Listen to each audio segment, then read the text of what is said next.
Alright, not gonna lie to you guys, I don't have a meme here.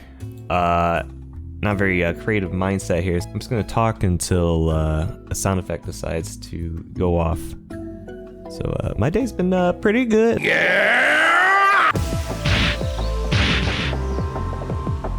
So this Barroth build is around boosting all attacks, as well as testing out the new skill I haven't tried out, amplified power. This is my first time using it, so I wanted to test it out on one of these monsters, and I felt like Barroth was probably the best one to try it on. So our first gene we have for our passives is Water Boost Gene XL. This boosts our water attack by 40, and can be found on water monsters that also have this gene. Best place to get this is the Water Den. You can do rare or SR tickets and get pretty much the same chance. Next we have Kin Cost Down XL, which makes all kinship skills cost 20% less than it should. This can be found on non-elemental monsters, some deviants, and elder dragons. Easiest to get this from is the desert dens, since you can just kind of get this from rare and SR tickets. Dancer XL increases speed at full HP and gives a 50 attack bonus plus a 12 defense bonus. To get this gene, the best place to get them are thunder monsters, which can be found in Thunder Egg Dens. After that, we have Merciless Gene XL. At the cost of more kinship, you'll get a 65 bonus attack for all your skills, which makes you hit a lot more. This actually stacks with Kin Cost Down, so if you do Kin Cost Down with this, pretty much will be like normal kinship value. And funny enough, this can be also found on non-elemental monsters. The best place to find this gene is the Desert Den. After that, we have Kinship Skill Plus Gene XL. This increases our kinship skill power by 60 attack bonus. This can be found on Thunder monsters, and is in the Thunder Egg Dens for the best chance to get this. Now let's move on to our skills. Our first attack is going to be Blinding Gene M, which is Sand Shot. It is a speed attack, has 40 water attack, and has a 50% chance to inflict blind for 3 turns. You can find this gene on Cephadromes and Water Palamutes. Best to hunt Cephadromes though in single player for this gene. Our next gene is Water Breath Gene L, which is Aqua Blaster.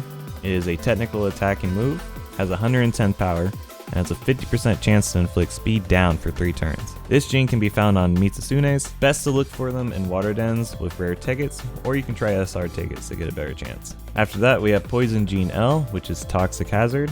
This is going to be our power attacking move. It has a 60 attack power for water element, and has a 35% chance to poison for 2 turns, a 35% chance to lower thunder defense for 2 turns, and has a 35% chance to lower speed for 2 turns. This gene can be found on Purple Ludroths. Best to just do the Water Egg Den for rare tickets to get it, or you can do the single player and hunt for them in certain areas. And lastly, the gene that is the biggest thing for this build, going to be Charge Gene XL, which is Amplify Power. This is going to be our buffing skill. It boosts all element attack for 2 turns by 80 attack bonus. It's good to use this before doing a kinship attack or any kind of skill, so you can do even more damage.